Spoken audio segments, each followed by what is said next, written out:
I'm here with Zutlu Zif Uf Nurahzu Puff Wa Zenaz. And we thought we would discuss today the my next seasonal and other stuff pertaining to the summer solstice. And so one point to mention here is that it's, I guess, probably the third seasonal that regard to regard Temple of Blood mythology or spirit, as you could say. The first one was a spring equinox. The next one was a the start of what used to be called fall, so that cross quarter night in August. And this one is one that's, you know, this one will be upon the summer solstice. So one of the things with the last one was that you had I give the seasons emotions. So as you see from the graphic here, the sort of that I did there, it's a transfer. It's a transfer. I get so if the warming quarter is hope, and the dark quarter is fear, and the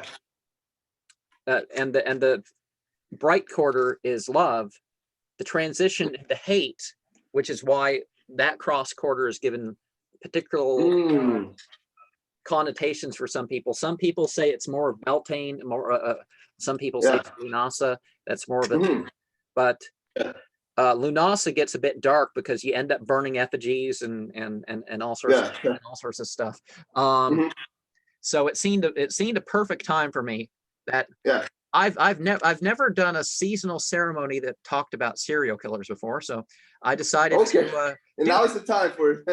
now that one was that one. I was of course referring to the energy, but I wasn't taking the part of it because obviously love and then children. It makes sense. So.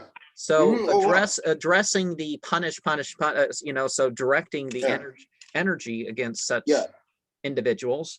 And so 88 and 14 are particularly good, important terms in this regard. Now, I don't know exactly why some of these things were chosen. This is, so I had, there was something here. What is it? Interesting.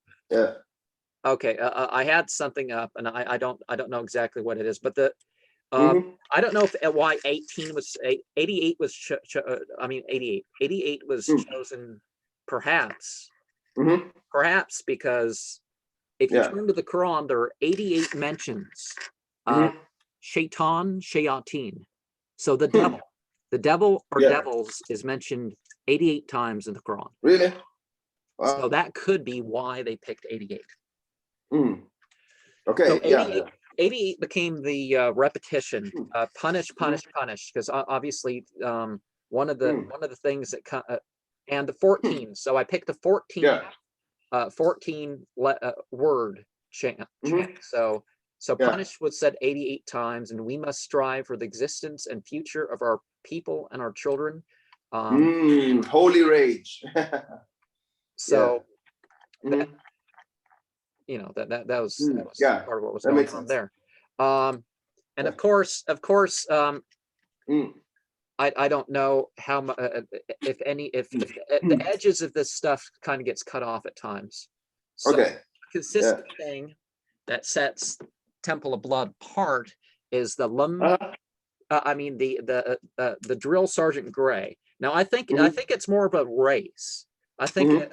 My experience is it's not the same, and I think it's more of a race. And for me, it's been spontaneous. It's not that I decide, okay, I'm going to cut myself over this symbol and all this other stuff, and then this is going to appear. Exactly. It's been spontaneous. Yeah, exactly. There's been moments where I was close to dying. There's been moments where Wow. Oh shit. where you could say, I don't necessarily think death is the worst thing in the world or something, but Yeah. I can understand something that. I'm not going to mention, but I'll just say worse than death. It was like Wow. there was this gray there. There was really? There was this gray there. Oh shit. And I don't know whether it was okay. Well, yeah. It's called drill sergeant grace, and I get it because some of these drill sergeant grace. Okay. They're either they're encouraging or they're as part of the training or something. That's sort of the feeling. And so I understand why it got that name.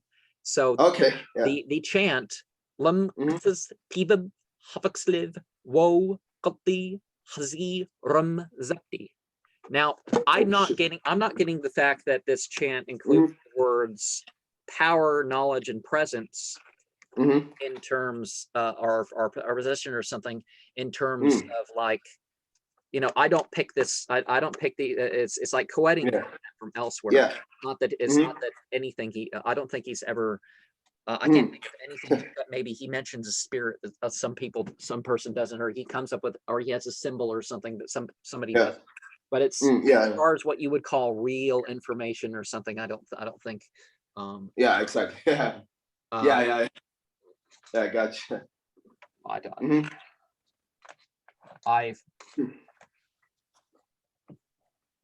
I'm hanging up this thing here. So so power and presence. Power and presence. Yeah,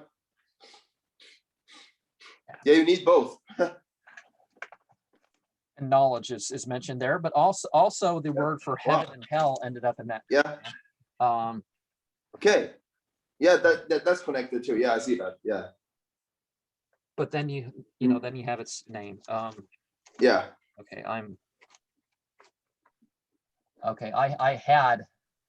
I had things set up to.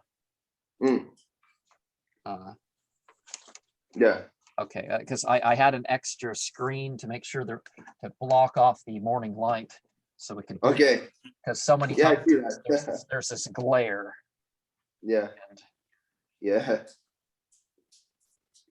Okay, well, I guess that's okay enough. Okay. So and then you have drill and sergeant and great. This is not. Okay, I'm gonna pause it too.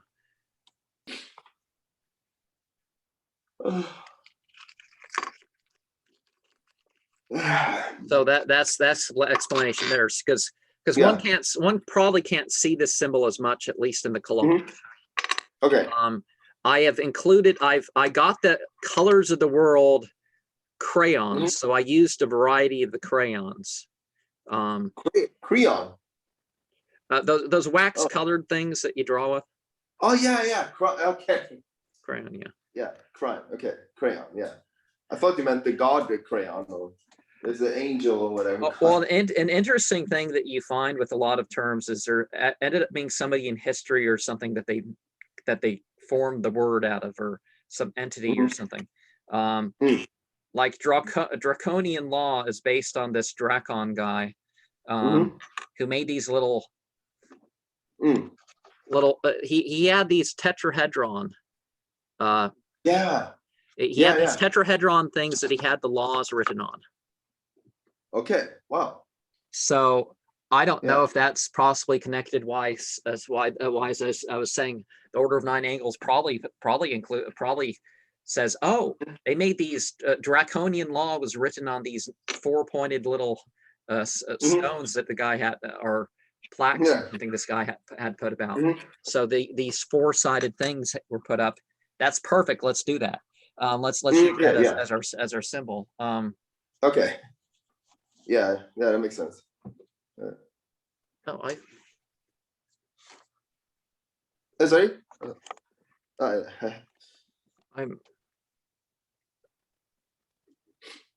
Oh, it's because I clicked the I have green screen. Okay. That was the problem. I accidentally clicked the wrong thing. So yeah. Before getting your opinion on if you have any other impressions about that, about the symbol or the chant, before we. Yeah. Is this symbol, by the way, connected to the what was it called? The trident? Is that the trident, or is that an upside down trident? Is that like the Shiva's? That's sort of the feeling of it. Yeah, it is. It's usually among members. It's usually more connected with the runes, so they connect the runes that you see there. So it's this. It's rune. Yeah. Like for example, the Temple of the Black Vampire symbol that is shown in the middle of this meme. The okay, which book is it? It's the one. It's so. So you have the one.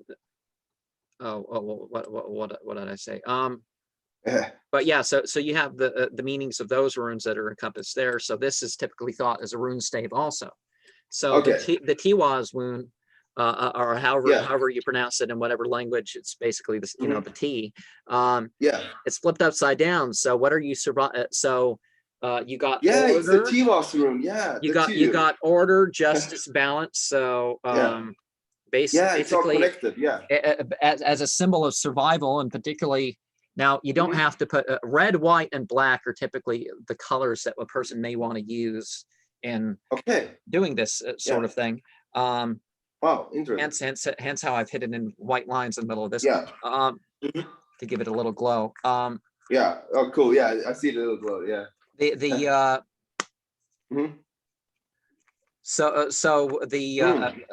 it's the red in particular, the vitality. If you want to give the whole quadrant, obviously the fire quadrant's got to have a red. And so it's sort of the thing of survival. So chaos, disorder, and injustice. So you're chaos, disorder, injustice. Wow. So you're the person surviving beyond that sort of thing. So the blood and soil that will be shown through the various things. But also the 333, as I've said before, you know what happens after 3 minutes in the dark? No. You get a third of your night vision. Really? And so biologically speaking, or like a biologically speaking, people after 3 minutes in the dark get a third of their night vision. Wow. Oh my gosh, that's cool. And you get the next portion within the next 30 minutes. So 3 minutes and wow, it's like a cycle. Yeah. So, and so in an additional 3 hours, 300 minutes, you get all the night vision that you're going to get. Humans don't have that much, but so armies would go long enough to go without so they could go 4 hours without going to the bathroom and hide in the dark, and then they'd have this huge advantage hiding in the dark for hours and hours. Just like when you first get up, up and you meditate and stuff like this.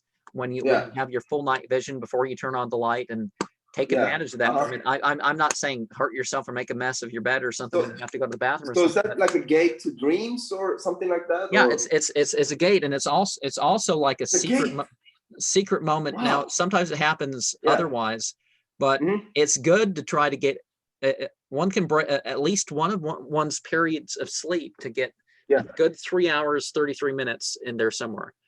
Or at least an hour. You want at least an hour and a half so you can get your REM and stuff. But again, an important thing is So that like thing about 333 is not the time in the clock. It's the time you've been asleep. 3 hours and 33 minutes, and then you have your night. Then you have your full night vision. You can wake up. And, at 333, you can wake up at 333. Is that a magical gateway too, like to another dimension, or? Now, there, as far as hours of the night, that's not really what was talked about. That's more or less pretend. The time you've been asleep matters more than anything else. Okay, yeah. But there's certain hours of the, like, for example, if you get some sleep, get an hour and a half sleep, 3 times 30 minutes. and fall asleep before the midnight. By midnight, I mean between sunset and sunrise.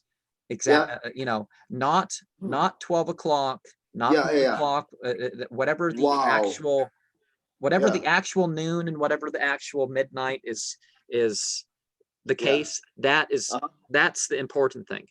Wow. Not these actual times, the hours of the watches of the day, the watches of the night. These are important things. So 333 is a number of sight in darkness, or a sight of darkness, or sight in darkness, lucid dreaming, maybe. So if one wants falling asleep before midnight, being asleep for a good hour and a half or so. Wow. And so preferably trying to get a 3 hour and 33 minute or so period of sleep in there. And I found myself, since I incorporated that intentionally, I found myself that is a time where I'm most likely to remember something. If I'm staying up all night and getting all my sleep in the day, that's the time when my dreams disappear. Wow. There's my memory. Wow. Like in your dream journal, or do you have a dream journal or something, like you've been recording, the frequency of these things, or? Some stuff when it becomes, some stuff in my dreams, and otherwise when it becomes so common, then I kind of don't. Now, you've seen some of my comments where I remark, oh, this is what I saw in meditation, this is whatever, and like I don't know, the most I see light every day, at least no matter how tired I am, I tend to see light in at least some meditation or ritual on a daily basis. Like, not just I shut my eyes and I see pink or something. I mean something a little bit trippy. And certain sensational things, and that's part of what I'm getting at here is that when I employ particularly this one, I am going to I'm going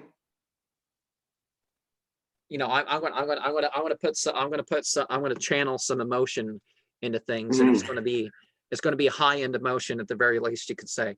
Not that I'm going to join the neighbors. It's like, just because one person disturbs you doesn't mean you have to go and disturb them too in return, and all this other stuff like people do. Because that's what people be doing. What's the alternative then, from your understanding of things? No, I mean, like, I'm not crying out, and I'm not crying out in the night so all my neighbors can hear. And it's like, what's this guy doing? He sits off our dogs all the time. Because some people do that.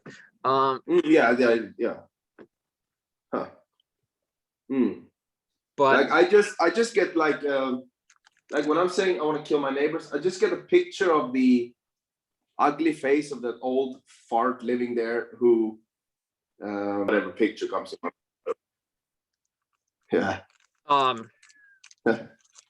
But what we naturally have emotion. It's like all these people nowadays, it's like, are they aware of what high school is like for half of us, or something like that? Or even if we're not bullied or something per se, we all have feelings. And what's that? There's a verse or something that says something like, if humanity had its wish or something like this, it would be done. It'd be over with. And I totally get that, particularly since nuclear weapons became the thing. I mean, before I was born, but now people can think in their mind, it's possible. It's possible for me to get 1,000 somehow be in charge of that. It's like, if I'm president and I do things just whatever, I can unleash 1,000 nuclear weapons on the rest of the world if I and then this country be destroyed too, because whoever survives is going to attack us. So there is definitely the idea that if humanity had its wish at some point, that would be it. So so we all have these emotions. It's just, and thoughts and stuff, which is just what we do with it. But the people that deny this, exactly. They're the ones who I want to kill, actually. That it's my summer ring here, might as well So there's a chant, the chant for the summer here. Ziz.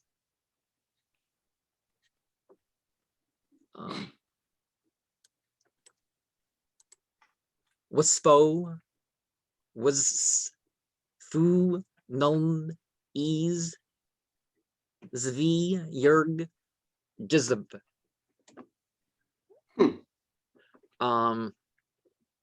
Tell me something about what you just read there. So that's my, interestingly enough, I was reading something last night in a book that I'm going to have a video up on soon enough, I guess. In this book, it said that astrology, the astrological houses, the system changed. Originally, people had the older systems of astrological houses had 8 astrological houses. Really? So they didn't have 12. They switched it to 12 at some point for some reason. Why did they do that? I don't know. Well, they basically extended, because the astrological house system of 12 interprets using the same categories, but it kind of extends it into 12 categories. So it kind of makes sense that why didn't they just leave it at 8? They didn't have to increase it otherwise. But if you divide the season, if you divide the year into 8, like I do in my seasonals, you know, the next is white, and then there's red, and then there's blue, and then there's orange. And the time where you're bringing in the squash, that totally, the final squash, that totally makes sense that orange is the color there, and the leaves and all that. And then black being the darkest time of year, then purple because it's coldest. I guess your fingers turn a bit purple, but there's also purple flowers that kind of start popping up in February. I mean, there's multiple purple flowers on where I live that are at the strongest in February. There's still frost in the ground. You can get your coldest weather of the year in February, but for some reason, and you can get snow in the next month. So but for some reason, purple flowers. I'm not sure all purple flowers. I'm just saying some of them appear in February. And then green, of course, and then yellow. It's getting bright. It's some stuff. The grass is starting to dry out and stuff. Yellow. So then back into white with the summer solstice. But so that pertains to the. Obviously, I have the. It's going to be the 10th night of the lunar month. So one of the ends pertains to that. So I usually and we got this. You got the ring here. Now, if you can pull up the graphic to get a better view of what appears on the screen, because I messaged you with the graphic. So it's like there's flames on the side, and there's the sun. So one's the source of energy and vitality, and one's also the expression of it. Wow. So, I mean, some people would have gold, but thank you very much. I'm poor, so. Thank you very much. Buying it, spending $10 for a ring that would have been 30, 40 or something like that if I exactly the price. I would have never spent that. I don't care about such things. I see the magic of the thing. I don't care if it's like real gold or it's just the magic of there being a sun there, and it's being a beautiful symbol, and it's like something unique, and it's something that lasts. I think I can go out in the summer in the summer wearing this for a few months. Have you thought about doing that, or? Oh yeah, I've done it. I've walked around and people are like, it's a Solomonic ring, isn't it? It's like, well, no, there are Solomonic rings, but I was thinking, Solomonic ring. That's kind of the first. And people way overcharge these. I got this set of Solomonic. Well, I got a triangle here, but the triangle. I got this separate, but I got a better set. The ring's not here, but for like $40 something, I got a full set. I got a full set. It came with with the 3 little booklets and a poster, but in this pack here. When did you buy these, by the way? Recent? I ordered them the other year for like 40 something bucks, rather than like as much as 40 bucks a piece, like some people are going to try to charge, which is part of the reason why I've never had anything like this before. So. Oh, cool. I got, there's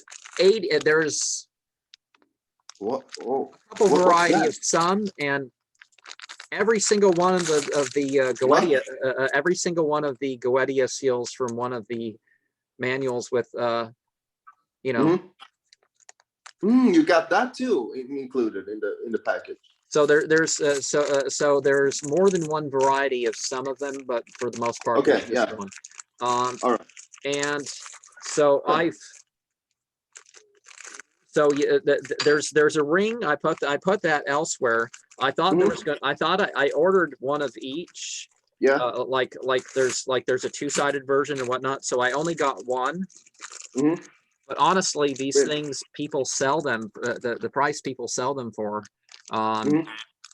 At some point, I may just decide, oh, I'm going to sell it for the thing. So you got Solomonic triangle, the thing with the thing, and this diagram which indicates the method of the art. It's the secret. It's the secret method of the art. So you want to raise up the mirror and stuff like that to eye level and all that other stuff. So, okay. And so there's just different. So there was the ring, and there's like 72 coins, Goetia coins, and yeah, there's the triangle. There's the pentacle and the hexagram and the stuff like that. So there's the whole set, but it's not really the whole set. Okay. The first thing people need to realize about that whole thing is that it's not real Solomonic magic.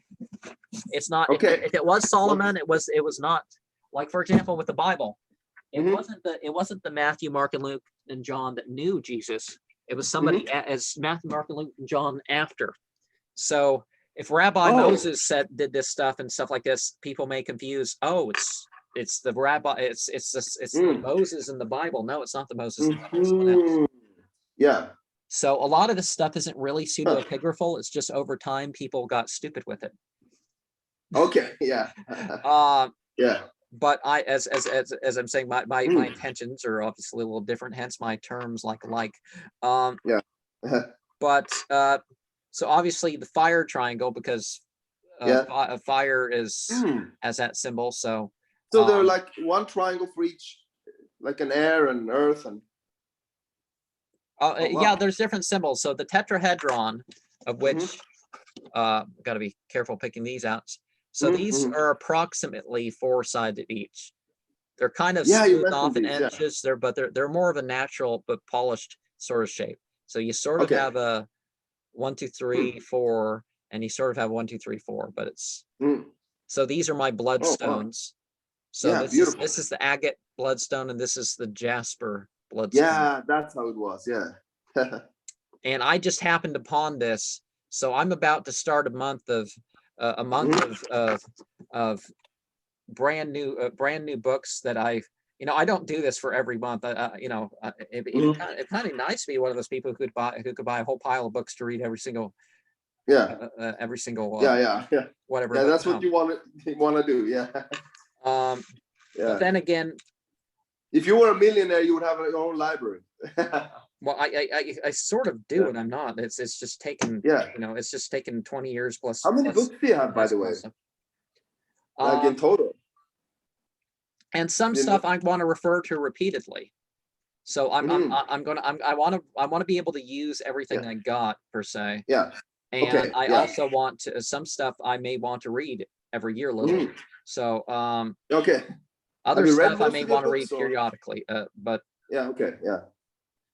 some stuff I in a way I want to I think of my books as a way to prepare for disaster. If I'm the person who preserves this sort of knowledge in an area, wow, that's interesting. It's like most people. I do that with my channel too. I present stuff, but then again, since I usually don't agree totally, it's like people in particular would freak out about these books or something because are these ones or something. But Yeah. I don't agree with everything, and I certainly don't do everything that I'm going to read in some of those things. I was talking about Aleister Crowley, and it's like I think we were talking the other day, and some of the stuff that Crowley speaks about. If you take Crowley too literally and leave out the fact that he even admits he's talking metaphorically, or he's exactly uses the term like in some of it, so you indicate, oh, maybe I should think of the rest of it as a metaphor too. Yeah, that's the tricky part. People are going to end up. It's like it's like people. It's like the arguments you get over people. It's like you can't get your 9th degree unless you agree to be sodomized by some dude until you get it right. It's like no, you don't have to. For some people, they can't. I guess they can't break through to the other side or something without that. But whatever. That's not really. Okay. The whole point is one's sexual freedom. But sexual freedom isn't forcing yourself. Isn't the same thing as forcing yourself to do stuff till you're like, like. Oh, really? Like some people. Oh, you can have as much sex you want, and with as many people with the beast. Oh. I mean, you could take that, there's like the Christian propaganda, which, Crowley, he was a rapist, he raped women, and he raped children, and blah, blah, blah. Like the woman who, there was some woman that was famous. She actually went on TV admitting that she what she did. Over midsummer, obviously the bright quarter of the year in Europe was particularly thought of as a more sexual time of the year, so it's fitting enough to include this story. You mentioned that. So one of the things that there was these people, a person that would phone places and say, "This is the police." And we're going to need you. We're going to have your coworker or your boss or something strip search you over the phone, and if that worked, they tried to get them to have sex or jumping jacks or something more graphic or something like that. So I am sorry. I am sorry if you're so submissive. That either you're insane and you shouldn't be let out in public because you're a danger to yourself because you're going to fall for anything. They used to do that, by the way. That's part of what I think. Like I was telling you, that guy last November who got caught, who was running around the forest dressed like a deer. Back in the day, that guy would have been in a mental hospital long ago, probably. This guy thinks he's a deer. Lock him up. Something's going to happen. He's going to get locked up or something. What? I mean, you can get locked up. And he did, but the one hunter saw him stand, realized he was standing. Yeah, tell me more about that story. Yeah. Okay. So this guy in somewhere, I don't remember exactly where it was. Some guy somewhere in South Carolina. Some guy who identified as a deer was wandering around the forest, and November hunting season. The guy was in the middle of hunting season, dressed up like a deer, painted up like a deer. One of the best deer costumes a person better than a lot of the mascot costumes. So he was dressed. He had horns. He had stuff to make his face look pointed more like a deer than a human head. And so he is wandering the forest, pretending to be a deer or thinking he was a deer or something like that. And two hunters saw him. One hunter saw. I never saw a deer stand. He told the police, I never saw a deer standing on two legs before, so I didn't think that. Well, I thought that was a weaker position, so I knew this was my best opportunity to shoot the thing. What? And then he gets up. Big surprise! That old man's not going to get his hunting. He's not going to get his. I don't think he's going to get his hunting license this year, because you shoot something that stands on. That deer don't stand on two legs and walk. Thank you very much. Maybe he was just that drunk, but whatever. He needs his that's the take away the dude's license. He's going to shoot someone else. Even not dressed as a deer. That could happen. What if someone's just wearing brown? But anyway, two exactly. And the guy was I think that's reckless. That's very reckless from the, somebody who's shooting deer. He should be more. That's very reckless for him to just shoot something without further looking. Well, the deer, the guy. That's how if you saw the costume, and this guy was Yeah, People was it were like looking at real him through or? trees and brush and stuff. This guy was colored up like a deer. He had his head Okay, more yeah, pointed like a deer. It would take a yeah. second look in the forest to see that you're not looking at a deer. And Okay, when yeah. you're hunting, Mhm. the deer, if you take a second Yeah. look, you don't get the good shot. Yeah. Um, Okay, yeah. so, Wow. but it's really, I think it's more of the fault of the one guy. But if you Yeah, me got too. enough of a look to realize that it was standing on two legs and Yeah, all that, exactly. and it That's what I wasn't think. leaned up against a I tree, I'm yeah. sorry, no. I'm getting the feeling, like I'm getting the feeling that the guy who shot the person knew it was a person, and he just wanted to, you know, have a reason to kill someone, make it maybe like get out his rage or something on somebody, and then who was that person? Dick yeah. Cheney? Uh, There was hunting accident. Some major yeah. figure during the Bush administration. Okay, yeah. Dick Cheney shot some guy in the face, and they were like, "There's no way that could have been an accident," but it Oh was ruled an yeah. accident. Yeah. I mean, it's not too funny, but you know, Yeah. it's a serious matter. But Yeah. I mean, of course, again, not real gold.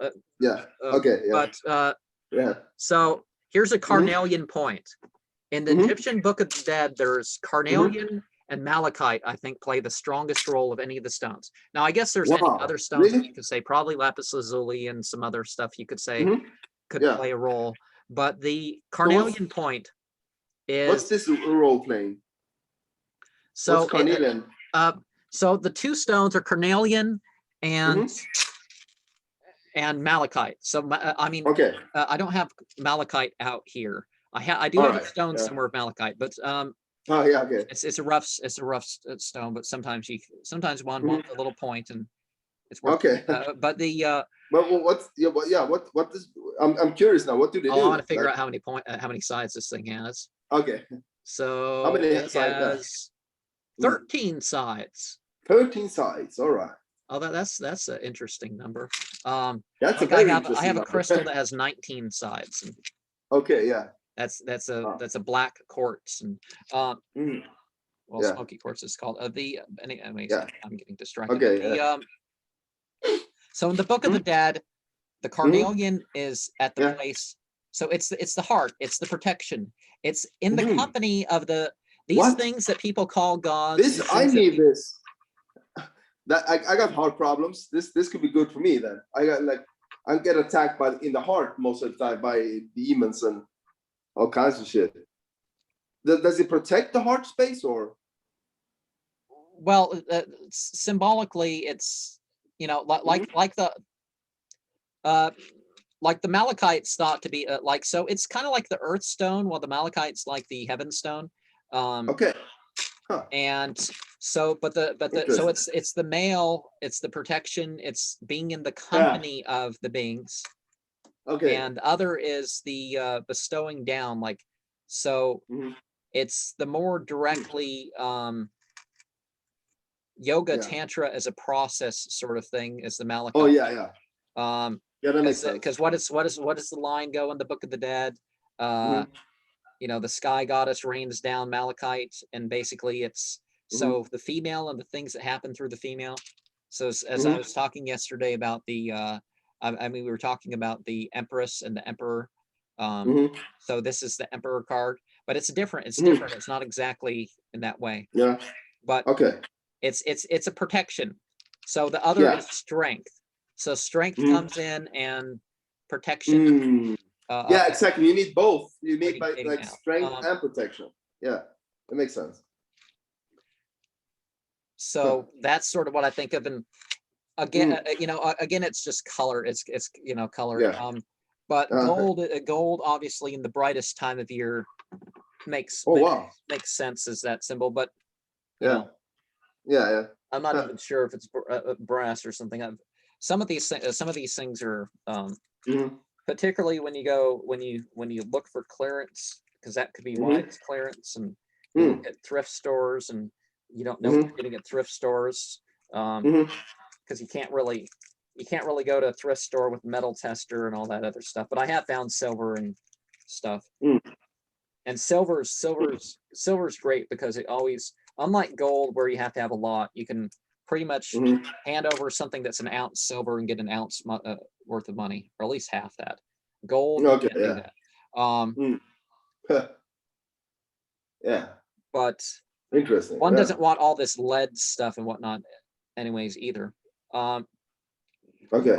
But Carol Polk Runyon talked about the triangle as the first plane of manifestation. And when you got that third point, either you're hinting at the tetrahedron, you know, that two-sided solid.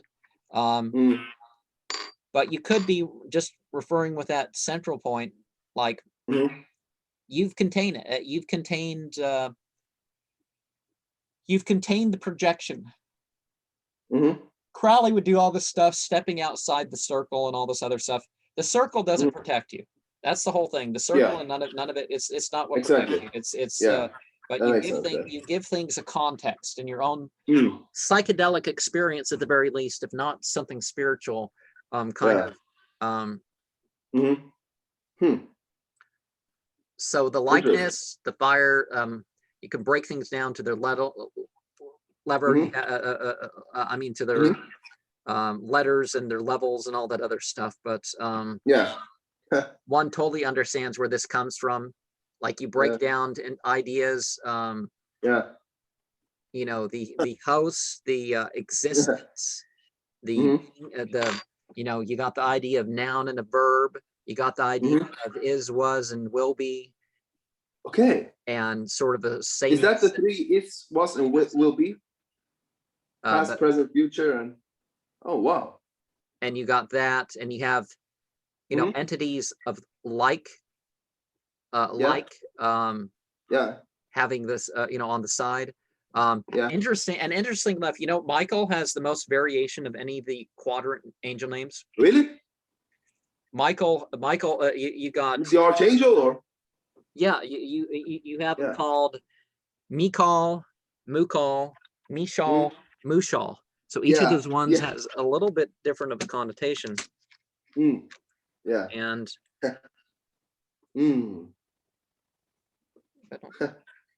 I used to draw Michael's sigil back in the day when I was a New Age Christian. I had a YouTube, my first video was Archangel Michael's Rosary. It had like millions of views and like thousands of likes, and so I held the sigil over me and chanted the you know the rose, the blue light Archangel Michael Rosary, and that became very popular. I don't think any the most popular Nargargle Shawd video here. What's the most Nargargle? I think the most popular ones disappeared. They did. Will I kill a baby for Lord Satan was not one of the was not the most and his a couple of his weird ones in the woods. And he had this alien head chant thing. I am, and you know what I'm talking about, that warbly thing. Sorry. You know what I'm talking about, that warbly thing that they had. He had this thing that would it would warble back and forth, and it was like I am. I think But he used to do this videos. The squiggling thing, I think, happened more because he wasn't as able to do the other videos as he used to, which gave his channel a whole new different flavor, and I think kept a lot of us on that didn't just, you know. But his wandering the woods and editing with video clips of castles and stuff like this, that was pretty cool. Yeah, that's why I had to remove it. It was too cool. I mean, I'm obviously using I'm obviously using backing images and stuff, but so much of that stuff is so cheesy. You know, it's like if you have books, if you're supposed to be some scholar, and I'm hinting at somebody that we a channel that we both know about. Okay. The backgrounds that have always been used on that channel And the little and the little memes are more cheese half the time than anything else. Yeah. It's like if you're a scholar with books, it's like I can shoot videos in my library. Can't you just pick a corner where you can actually have your books in the background or something? Yeah. Having a fake picture of books, having a cartoon set of books in the background, and I'm this great authority. Then we can reveal these secrets about Enochian magic, and I was like, no, dude.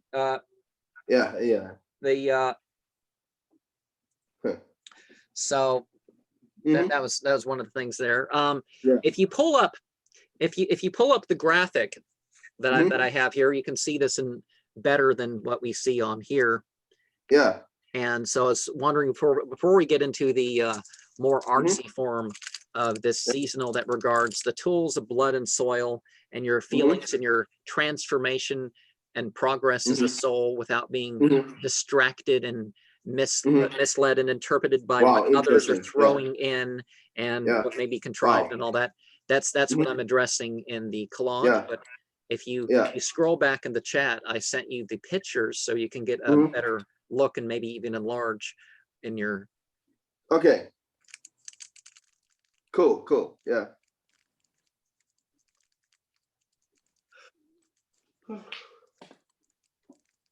So let me know when you've got to that when you've scrolled back and saw. Yeah, okay. Yeah.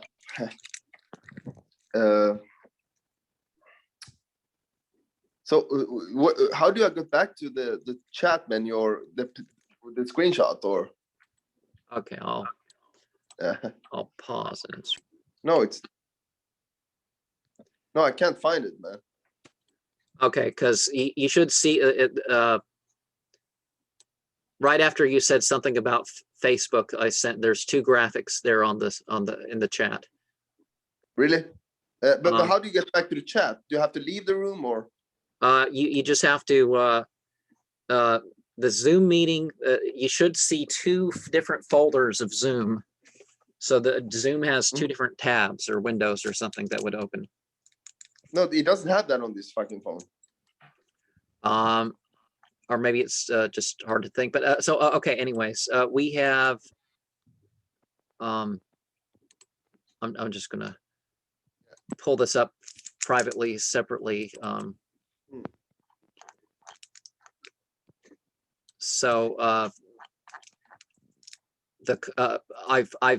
I've been incorporated. I have a Celtic book that I'm reworking per se as I go along and picking what does it say for this season, what does it say for this this day of the week, what are some ideas. So I'm getting ideas from different sources and kind of incorporating and including my own list of stuff to meditate on and that sort of thing.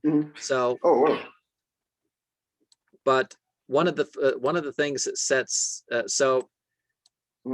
we have the how are you emotionally growing? So that's a good question. I'm asking you the moon question there. Yeah. That's the moon question. That's wow. Okay. Wow. Am I supposed to answer or? Yeah. Well, I mean, okay. I guess it could be rhetorical, but yeah. Okay.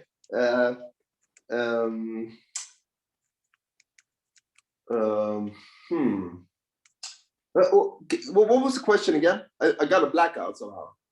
How are you emotionally growing? Is I think what was decided here. Okay, I think that you need to be aware of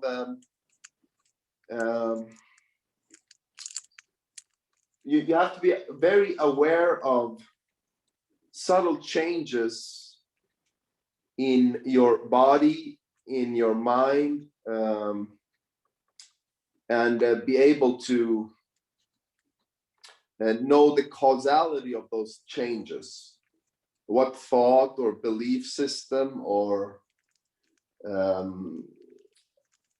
overreaction or underreaction you might be having. I think awareness is awareness of causality in the movement of your own consciousness could be a good indicator of that. Maybe that's the spontaneous answer I'm getting. certainly one of the things that happens is that what choices we have and how much of a choice we have depends on other choices that you've had. So people go down a thing. It's like, okay, now, for example, once a person's addicted, chemically addicted is really the more thing, because people have. Oh, that's interesting. Yeah. It's the easiest point to make. It's like once they have that, but it's like. Yeah. Oh. It's what choice? What choices led up to that, though? Yeah, I'm reminded of the Matrix movie where the Merovingian guy is saying that, oh, look at that woman. I've given a dessert, and soon all she will know is the taste and the feeling of that.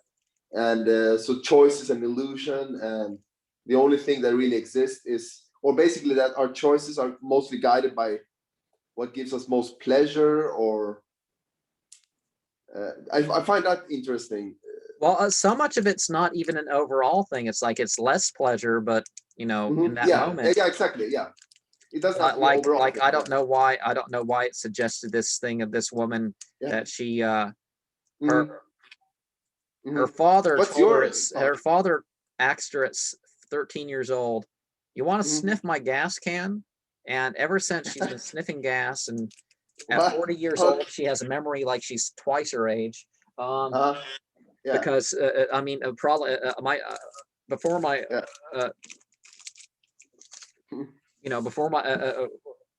before my grandmother got taken away, she a few years before that, well, or at least 15, 20 years ago, she had a better memory than this than this person did at 40 something years old, because this person 40 something years old needs notes everywhere just to remind them that they ate or some basic stuff.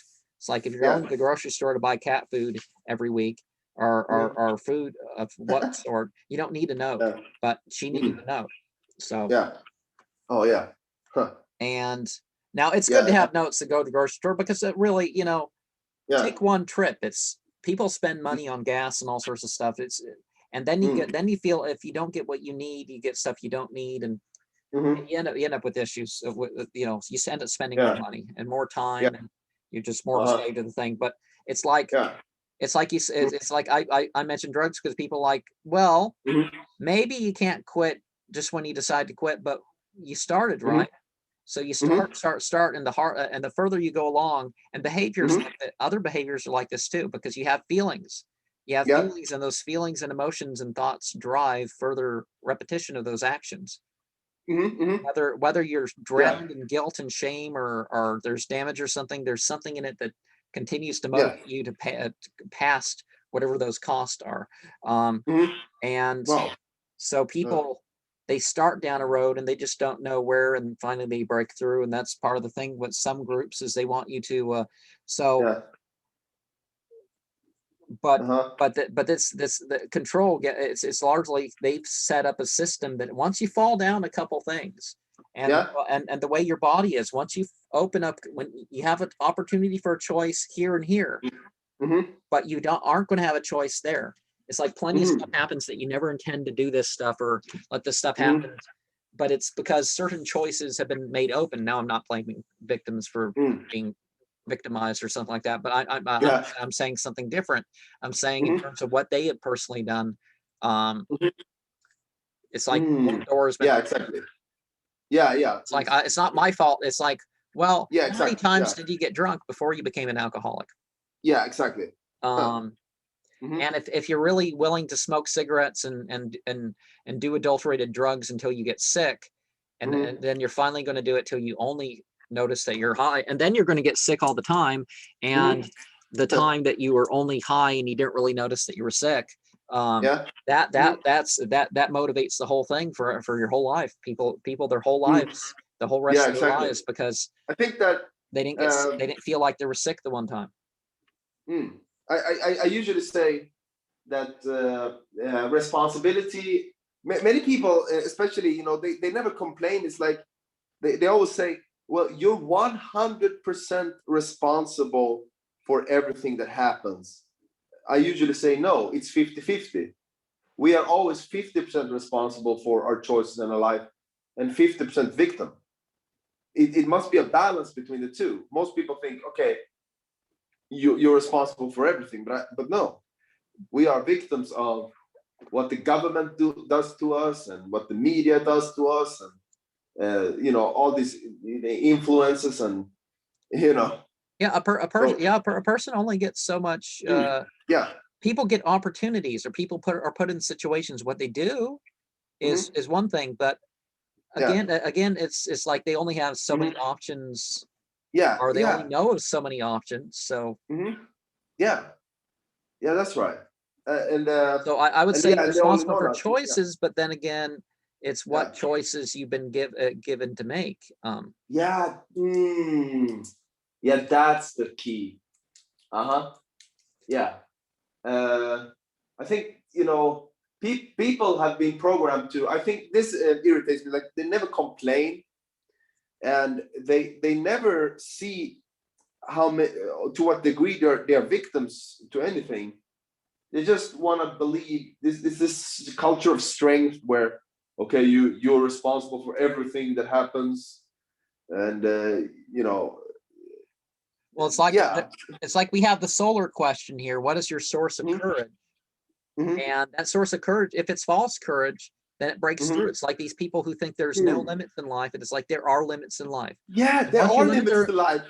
If you want to be really unhappy and suffer and be frustrated all the time, thinking that you have no limits is a great way. So oh fuck yeah, you don't always know what your limits are. You said it better than I said. You said it fucking better than I said, man. That's yeah. I mean, it's like, you know, it's also the culture that you're not supposed to enjoy yourself, and you know, all that. So it's like people are programmed to not know what is good for them, and what is bad for them, or what is enough pain or enough pleasure. They've become desensitized to what is a good state and what is a bad state to be in life. Even you know, even after I figured out my dietary related issues, and don't have to deal with like stomach-aches and stuff all the time, probably still more than most people, but as soon as I learned to deal with that stuff for the most part, I was still an angry person. But people like totally judge anger in particular. Yeah, like anger is like automatically some great evil emotion. Yeah, automatically great evil. It's like, it's like what they're really saying is, don't complain. Just be positive. Oh, you're so negative. Okay, then okay, if I'm negative, why do you say that I'm negative? Then you're seeing it in a negative way. Why can't you see my negativity in a positive way? That's a hypocritical remark. Just, oh, don't be negative. Okay, then why are you seeing me negative if you are so positive? A person can be still decent and be very, very, you know, very angry. Yeah. Yeah, we're talking about balance between these four. And it doesn't mean, like, for example, one of the things, like, something that a lot of people could do. Obviously, you don't want a sock that like totally holy or something like that, but you don't want just like some fancy new sock or something either. Like you can put rice. You can put rice into a sock.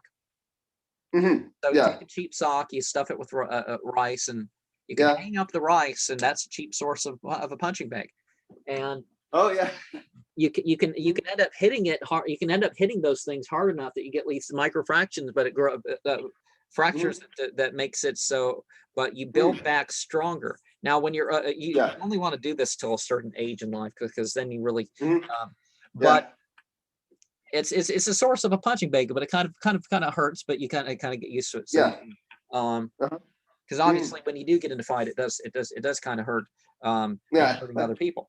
And then it hurts in a whole other way if you're not doing it the right way. Because I've seen people that were more traumatized by hurting others than the person who was traumatized.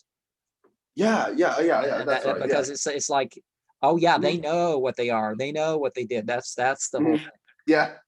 Oh yeah. It's like you don't want to be one of these people that it's like people think they do. They think they want to be the sort of person that's like, oh, it's like I was watching myself do the following and all this stuff. Yeah. You don't want you don't want to be so messed up of an individual that it's like you're watching yourself and someone else is taking over control, and it's like people think it's like it's what it is. It's like it's like, what did Ted Bundy say about Ted Bundy started?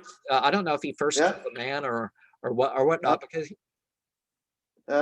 they say he said he killed a man as a teenager, and he killed more people than he said. But there's like this fugue or something that overtakes these people, that it's like it's like a monster took over them, and this exactly, that is view, exactly, utter horror and all this other stuff. But it's like, I mean, it's not the emotion or the expression in itself, it's the intention behind it that matters.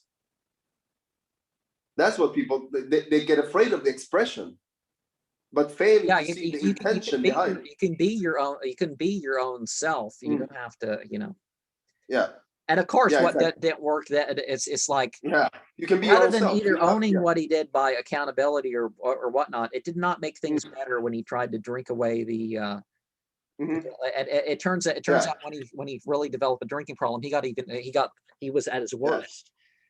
His worst periods as a serial killer was because because drinking did not make things easier on him. Exactly. It just meant he had even less control.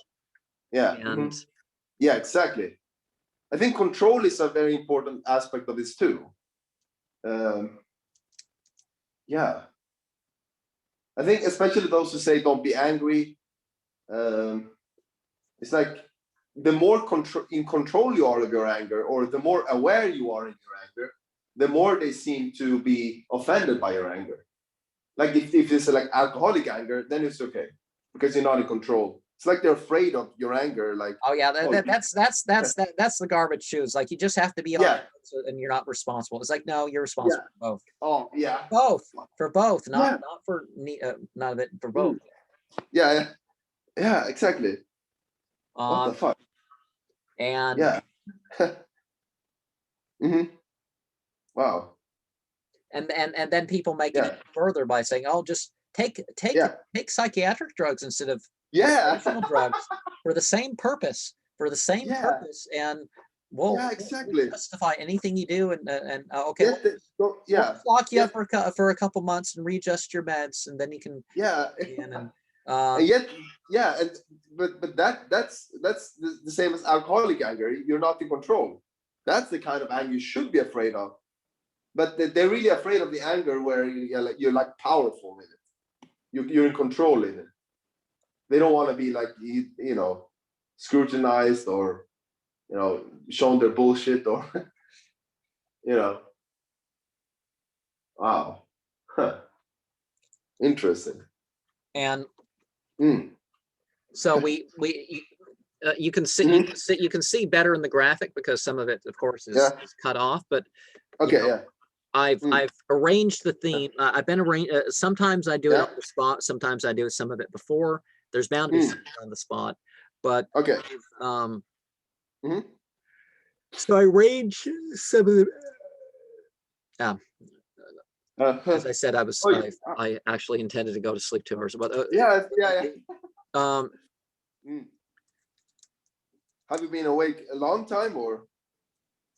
I did not finish my sleeping, so I do need to not let this go on as long as yesterday.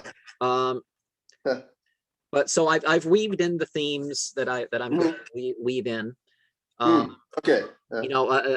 The summer solstice is, people talk about as the night of the fairies and all that stuff. There's certain times and places, like the criticism of certain emotions. It's like, I find that those particular emotions by themselves aren't necessarily less likely to happen just because because it's supposed to be some sort of holy time or holy place or something like this.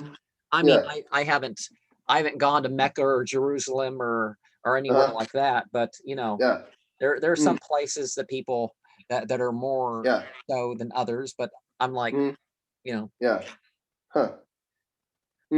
So we have, obviously the actions of the animals. The animals realize that, okay, it's the brightest time of year, so it's actually time. So we've revitalized ourselves now with a coming out of hibernation, and then it's time to you know, they may want to travel to a cooler area when it gets when it gets too hot. As it gets too hot, they you know, Wow. they may want to start hoarding and herding and other stuff that they would do. Oh wow. Yeah. I've seen cave art, not in person because a lot of this stuff is in Europe. Okay, yeah. But I've seen cave art that shows how they show the different stages of the year and animals via the art in the caves. Okay, yeah. Sometimes it would be constellations. The ancients is like people don't understand the constellations had different forms in different cultures. Really? Isn't the Aztecs that have Orion? Orion is a spider. Orion's not a man. Orion's a spider to them. What? Really? I didn't know that. Wow. Okay. Yeah. And around Orion is sort of man, woman, dog, right? Yeah, I'm not so good at astrology so much, but you know, well, I mean, that's the man, and then there's the woman, the dog, and okay, yeah.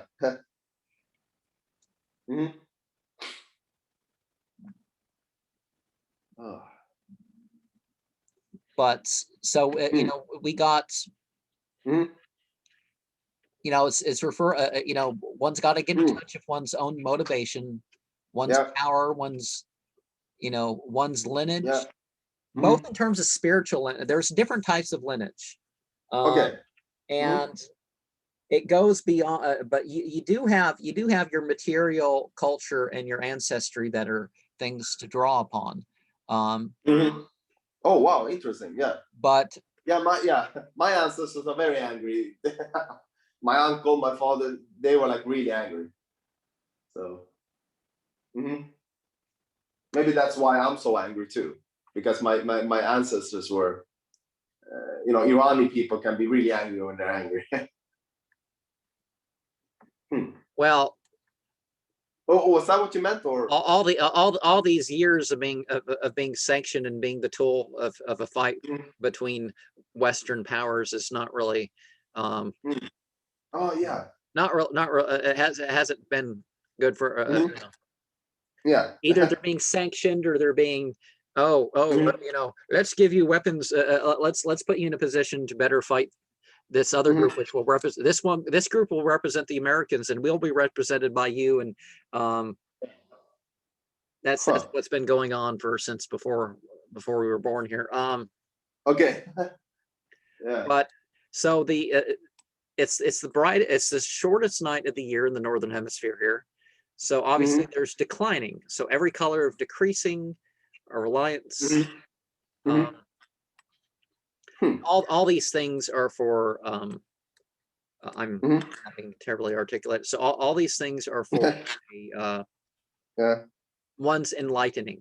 And maybe the beast is the burden, but the real self is not the one that's doing that's not for the burden.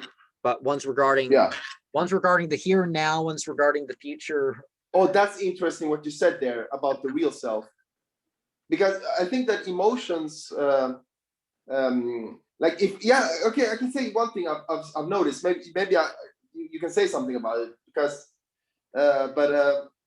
you know, sometimes when I have an emotion to be angry or whatever, it's like once you give into that emotion too much, you can become something you're not. You can become inauthentic to your true self or to your soul. Like you're just being really angry and playing out like a stereotype, but you're losing yourself in the process because the soul is not there in the anger. So I think anger must be mixed with your true self too, or something like that. Like your authentic self must be in it. And sometimes you can get lost in the emotion, and the authentic self gets left behind in a way. Have you noticed that, or? Yeah, it's the whole chariot thing all over again, because the chariot, your emotions is, these things are vehicles. So the vehicle, who's ultimate, but if you're not, if you don't have self, what's that saying? To know your Lord, know yourself.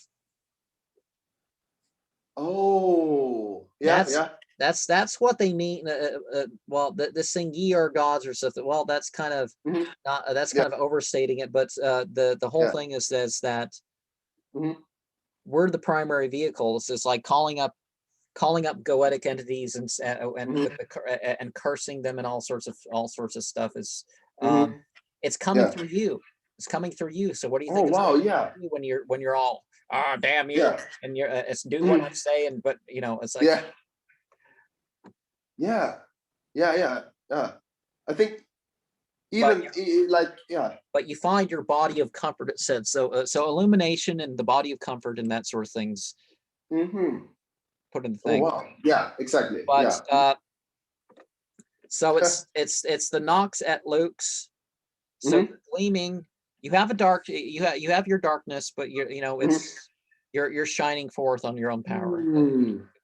He said. Yeah. Wow, that's the secret. Yeah. Wow. Now, of course, I mentioned universal dance, so I'm definitely gonna figure out. There's definitely gonna be some movement and whatnot. So this is like the the Nietzschean Apollonian dynasty sort of thing. No, not so well. Maybe you can explain. So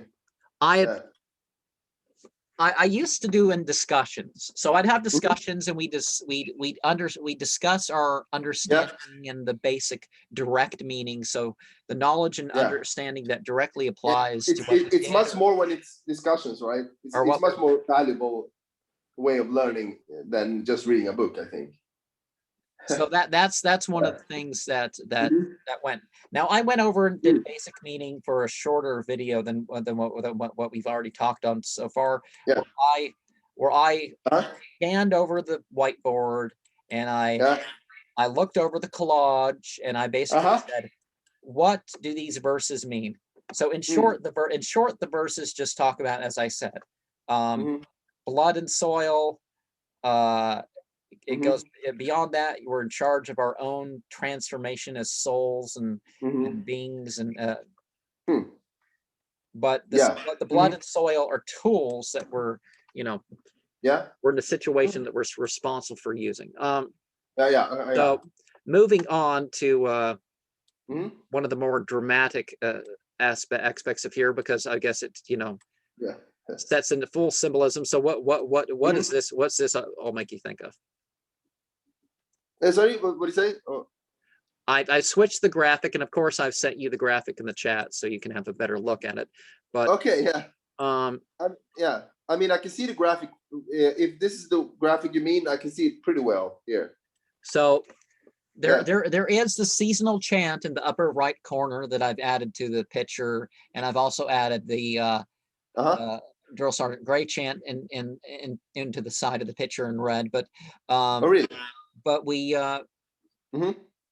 so any particular thing that stands out in general or like more specific? Okay, Opa perhaps, and Maxa, Ev, what is Zader? Bapi.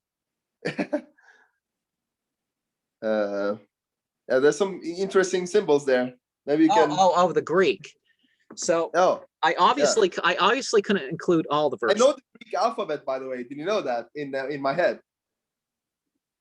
Alpha, beta, gamma, delta, epsilon, zeta, eta, iota, kappa, lambda, mi, xi, omega, pi, rho, sigma, tau, epsilon, phi, psi, omega. Well, the last word is Rinois. So the sky is the base or okay. But that verse is Sarke Ema. So it goes beyond it's So it goes beyond there's a teaching that's beyond flesh and blood. Okay. Interesting. What do you mean by that? A spiritual teaching. So we have been taught beyond that, basically. But not exactly. Now, I think of you see the word pater. I mean that more as a metaphor, and it turns out pater in Greek was more than just a thing. It's like, for example, I've talked about it by the one Gnosticism series, very particular how Abrasax, Barbelo, Aberamento can be thought of as the same. Okay. Because it can be thought of as the same entity. Hence, some of what we hear see talked about. Oh, well, in here. So,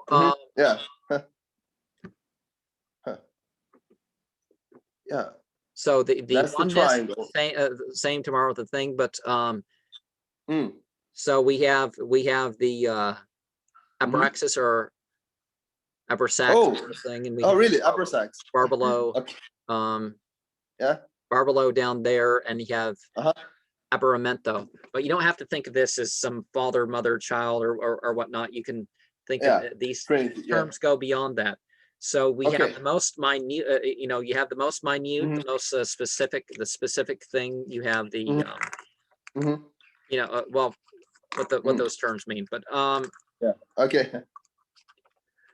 but there's, but anyway, the one principle is the skills and the rules and all that stuff. But your body is a means, just like on the other at the corner, the right hand corner, right next to the goats. Right next to the goats and the little Chinese Tai Chi thing. Let's see. I see. What's the goat again? If you blow up that corner, you get this cute little picture of kids and a goat races. Oh, really? Let's see. Really? Is that Mortal Kombat? That is figure I see there? No, it's a Tai Chi gesture. I don't know what graphics they use in that thing. They might use the whole that wheel of the trigrams. Oh, yeah, I see the wheel. The picture might be wider than what it's showing on Zoom. Well, hence the graphic. It is seem a bit wider in its real thing, but so you have, that upper right corner, you got those little girls in a cart pulling a goat. Now one may put that over by the chariot, but February in the age of Aquarius is sort of the Capricorn time. So I had to put I got to put the goat when I have little goats to put in my collage. That's where the goats are going. Okay. The wolf moon is in January, so the wolf goes over there. The spring equinox, rabbits. So rabbits over there. Okay. Sort of a rooster, sort of the closer to Aries or something. So you got the rooster. The roses appear, but they're not as well blooming as others.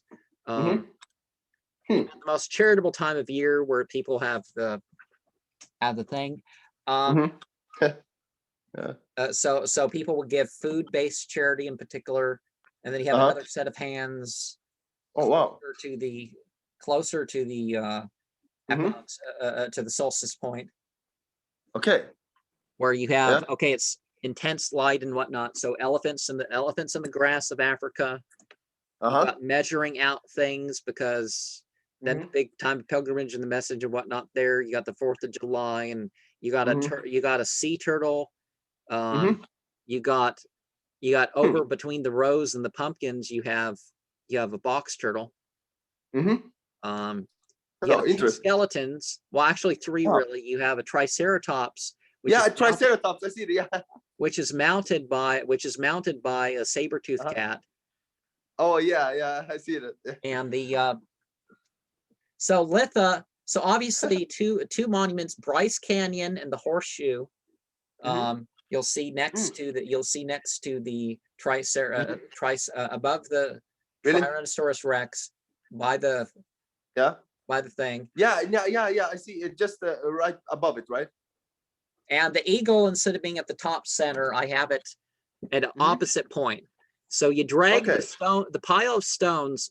Litha means, you know, litha means stones. So obviously stones.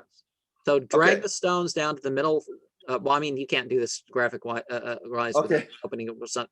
But so the summer solstice, but the winter solstice is the month around the month of Scorpio. Scorpio's an eagle or a scorpion or a snake. So the eagle. So obviously the eagle has to be sort of the top, middle, whatever. The Celtic New Year, give that another wheel and make it more orange. So orange, that seemed like an appropriate thing. Since the summer, after you have symbols of chemistry, symbols of measurement. You have crab because they're retreating notably. So it's like if you look at you can look in the year in terms of darkness. People need to stop judging darkness for itself. So the summer solstice is darkness is at its least, but it's increasing. Then you have darkness is set a foothold. Darkness and light, darkness is gained an equal, is equal. And then darkness gains a superior position, and then darkness is completely dominant. And then darkness is losing position, but it's still dominant. And then darkness is obviously, darkness is equal, but it's transitioning to mostly light. And then darkness is almost at its weakness, so it's kind of at a fighting point. But so you can think about it. Like the season. Whatever these things mean, you got a globe. So you have an analytical sort of the shape of it all, but you have the globe with the continents and I guess countries illustrated there. There. I think, does that show on the graph or? Yeah, I'm mentioning various things that are on the graphic. Pumpkin is. I see a globe. Next to the the skeletal dinosaur there. And the horse is if you look at the animals of the quadrants, what do you get? So the summer, the brightest time of year, you got the camel. I'm talking constellations. You got constellations. I can understand that one. And then you got the bear, and then you got the dragon, and the horse. The horse is the only one shown in this one. So the position of the camel. Again, you have those elephants. So you can think of that terms there. You have a giraffe. A giraffe, as the harvest starts to come in, I guess the reaching up and getting the the higher fruits, as it's called. The berry and berry, and then you got the fruit, and then you got the squash that become the dominant the harvest. But lined up, you have stuff that can be associated with pilgrimage, kind of. Because into that 8th of the year, you have some stuff going on. You have the night star. You have the guy under the tree with the night stars there. A particular important one. You have the Mars rover. So you're beyond your land, which is important. But you're beyond your land in a powerfully active way. Mars is a very active sort of planet. People migrating or people going on pilgrimage. The covered wagons isn't the most relevant symbol for that, because aside from the Mormon pioneers, I don't think people basically went west because they were like for religious purposes so much, just because they thought they could have a more fruitful material life. And then you have the food. So obviously meat and potatoes and all that sort of stuff. Represent the sacrifices, you could say. But you have the fruits. You have the bread and the fish of wisdom, the salmon fish of wisdom. You got the bread. I found a picture of bread with symbols on it, so that's as appropriate as it is. You got a starfish. The starfish is a survival sort of animal. But in the middle of the painting, in the middle of painting, you may notice that there's a 333, and then there's the one trident. So in crayon, I've drawn that, but I drew it separately, partially because I don't want I don't want it misunderstood. And the first thing that when you look it up, you can look up if somebody looks it up all together and sees them together, they may not they may get the wrong impression, you could say. Okay. And of course, I included 3 skeletons because the whole thing is you know and the rose, of course, the the rose. What's that then? So pink rose. you got the cross of the year, you could say, but the rose is like the Venus. Rosicrucian, or okay, yeah. So the rose on the cross is the enlightened being. So all that talk about illumination and stuff in the poem, that brings up the rose. Okay, The rose represented as the bud, the bud of what's about to bloom. You're in a person's in a constant process in life. There's always stuff to work out. Even when people have huge texts memorized and they seem to be liberated in eyes of society, there's always more spiritual work and stuff to do. Really? Oh, wow. Okay. Wow. So that there's a lot of things, and they can be. So you. Wow. And as I said, the Quranic verses I listed in the first graphic, those are all on the. Those are on the graphic that we have here. Okay. So. Oh yeah, I see that. Yeah, Quranic verses down there. So I was able to include those in the collage, but not everything else followed. Okay. From everything else, but I did keep something from the themes. So again, I have talk about the transformation of the person. Yeah. Okay. Yeah. All right. What kind of transformation? Or okay, like general. Well, very specific, you could say, because you have broken down most easily. As I said, as particularly with this one, I think the best stuff that we have in regards to all this is right there. Is the ones that we listed here, because it's most compact. You have 3 stages of your soul. You have the animal self, where you're just an animal. Yeah. Okay. Wow. Okay. Yeah. So people are just people or entities are just driving you along. You're worse than an animal, because an animal, at least if it's not accountable, it's not accountable for something. But you've just given up on a person's given up on their consciousness. They've been totally misled or something, and they're just being herd animals or something worse, basically. Oh shit. But then you go on to the self-correcting self. So you're more than just an animal here, and then you're correcting yourself. So that can be a difficult stage. That can be a difficult stage. Is that you realize there's work to do. You got to there's perfection to work, all that stuff. Not some false courage where you're denying, I have no desires and no feelings. And you have to have self-love in that too. The fruit does kind of represent the fluid and flesh. So there, you see that on the collage there. But and then you move on to the soul at peace. So you've developed enough to have this contentment with one's work and to be learning peace and all that stuff.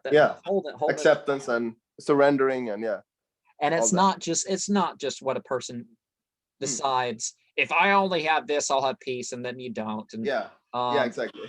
Yeah. It's the real wholeness of being, not just Yeah. That, like you mentioned with the Kiss of Marina book, be in harmony with no control. Kind of deal. And of course, I think I didn't point out that there's a crocodile. So just like on another, seasonal collage, I included a crocodile, and the crocodile represents the biting off of the crocodile in the Egyptian Book of the Dead bites off the 3 lower natures. Okay, wow. And so it's not that you don't have ego. It's that you've removed the false ego and you've liberated yourself in terms of like. Oh, that's what people are missing when they're reading Eckhart Tolle and like Adyashanti and Yeah. Like There's like a if false like if ego you and a refer, real ego. if Yeah. you refer to the center part of the part of the thing, it's like the biggest formal. It's like it's one thing like the biggest pilgrimage in the world is actually Karbala, but it's Really? people do a bunch of different Oh. things and they don't know Yeah. some people only worship God, some people are going to worship Ali and Yeah. Hussein and stuff like that there. So it's Mm. not a united sort of pilgrimage in that way. So you have 20 million up to 20 million people doing a pilgrimage, but you don't have unity in the beliefs and practices. Like so there's an issue there. They probably all say they probably all believe in the prayer of Kumail or something like this, but they don't take certain parts literally or something. Okay. Maybe you probably don't know what I'm talking about, but there's this No, big, there's this big long prayer that takes like an hour or something like this. Yeah. The big old supplication that was taught. Ali ibn Talib taught somebody something, and people say it once in a lifetime or once every year, once every Friday, or something. Oh, okay. Oh, okay. Yeah. Well. So yeah, I have at least one book. I have a couple books. So I have a couple. It's translated a couple different ways in a couple books I have. But okay. But basically, it's not a united pilgrimage. So okay. But in the terms of a united, that's actually more or less that time of year too, because the next month after that, and then the month to follow is sort of in regards to Ashura and Arba'in. Arba'in was copied from the Jews, by the way. This 40-day mourning period, the Jews, so people said, "Oh, let's do this for the last caliph." Particularly once the decades went by and they realized they weren't going to get that government again. That is a bunch of tyrants that basically fought for their own power rather than some sort of principle. Yeah. Okay. Yeah. So they came up with a separate holiday, but they captured that from the Jews, and but anyways, it's not as unified. So you have a set out, I guess you could relate a set message, a sort of order that you're looking at. The 4th of July, things are sort of near the 4th of July. But it's not the flesh and the blood. It's not the flesh and the blood. These are not just the flesh. Yeah, exactly. So it's not the flesh and blood teaches something else teaches you, but then again, you have to operate your flesh and blood. You got to plant in the soil. You got to those suggestions that are thrown in. The truth is out there. The good you're supposed to be on, it's out there. X-Files, the truth is out there. But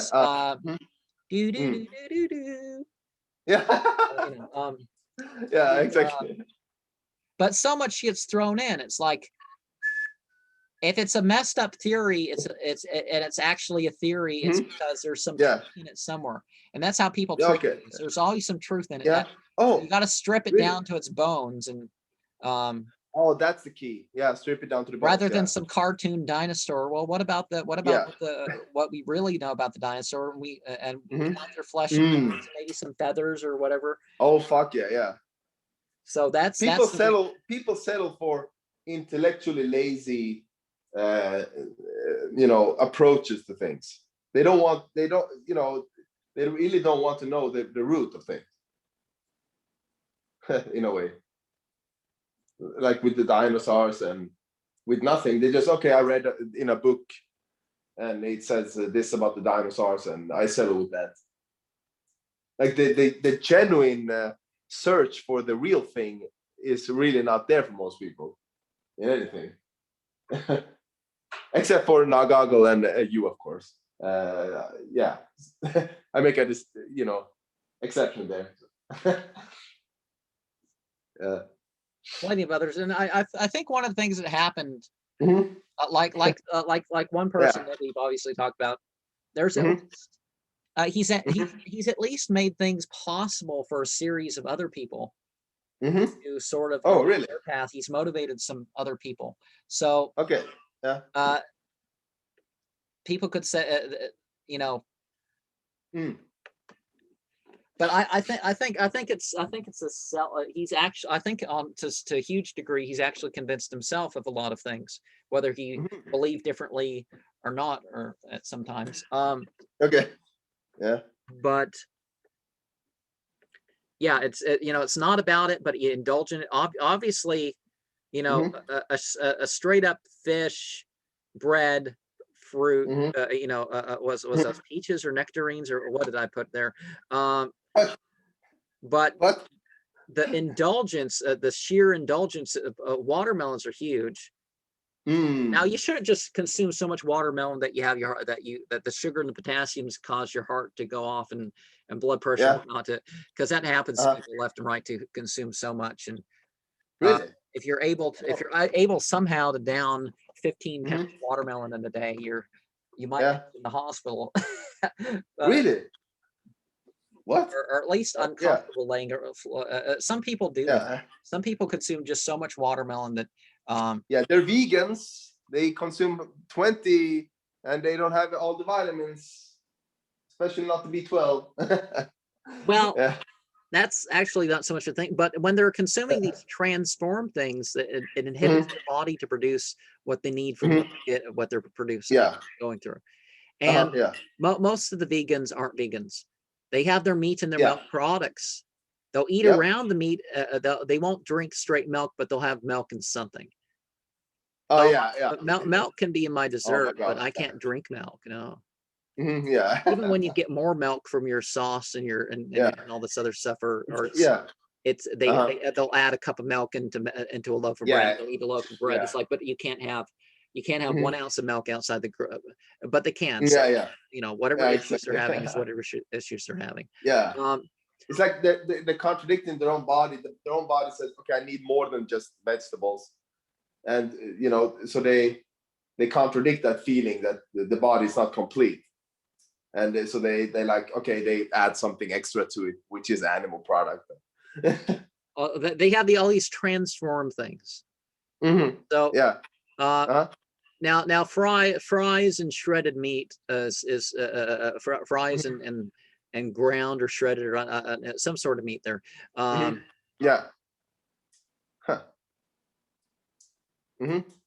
So it's indulgent, but it's not for itself.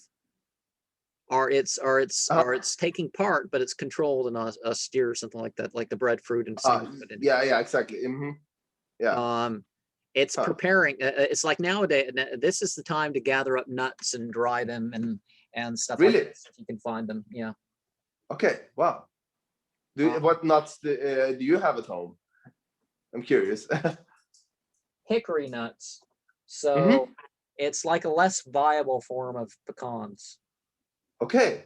But when you have trees and you can keep them from the squirrels, at least you can get a few days calories or a bunch of days calories. It just all depends. Or if you get acorns, if you rinse off the tannins and all that stuff. So because I talked about hoarding and stuff like this, because the squirrels out after the summer solstice, you start to notice the squirrels will start, and chipmunks and stuff will start to hoard. Oh yeah. Wow. Now, if there's storms that knock things off later, or if the hottest time of the year, and then they start to drop even more, but they really start to hoard earlier. Okay. So you notice. So that's why it's a season. Okay, I got it. They start piling things into things. So as the brightness decreases, the animals notice what's going on. Wow. The little turtle knows its place.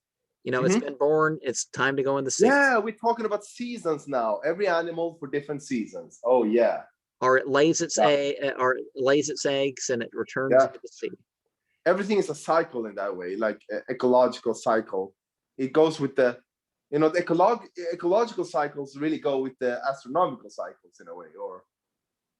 Yeah, what makes sense is interpretation of the things to life.